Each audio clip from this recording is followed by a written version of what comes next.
In today's video, I'm going to teach you how to integrate Google Drive with Make.com.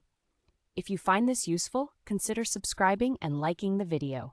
Let's dive right in. To start, you'll want to create a brand new scenario inside your Make.com dashboard. This is where all the magic happens. Simply log into your Make.com account and look for the option to create a new scenario. Once you're in that section, you'll be ready to add your first module. Next up, add a new module by searching for Webflow. When you find it, select the Watch Events trigger function. This is crucial because it allows Make.com to listen for real-time activities happening on your website.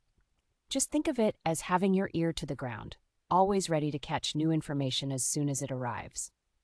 After you've set that up, it's time to add and authenticate a webhook. You'll see the settings for the module pop up on your screen. Click to add a new webhook and make sure to give it a recognizable name.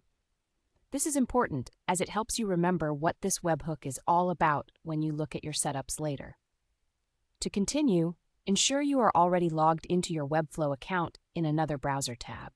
This is a crucial step because once you initiate the authentication process, an authorization pop-up window will appear. You'll need to follow those prompts to give Make.com access to your Webflow account. Now, here is a key decision you'll need to make. Choose your access level. You have the option to allow Make.com access to all projects within your workspace or select just one specific project for integration. Pick the option that works best for your needs.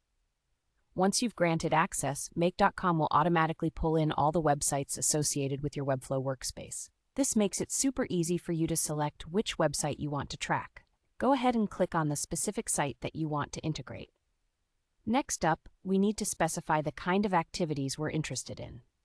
Under the Trigger Type drop-down menu, select Form Submissions. This is a smart choice because it targets data whenever a user submits a native Webflow form, so you won't miss any vital information that users might provide through those forms. At this stage, you should feel like you're almost there. The final step in this process is incredibly important. Once you've selected everything correctly, make sure to click the Save button. This will lock in your integration, ensuring it's set up just the way you need. So, there you have it. You've successfully integrated Google Drive with Make.com using Webflow. This setup will empower you to harness user data in real time and streamline your processes. If you have any questions or need further assistance, feel free to drop a comment below. Thank you for watching, and don't forget to subscribe and like this video if you found it helpful.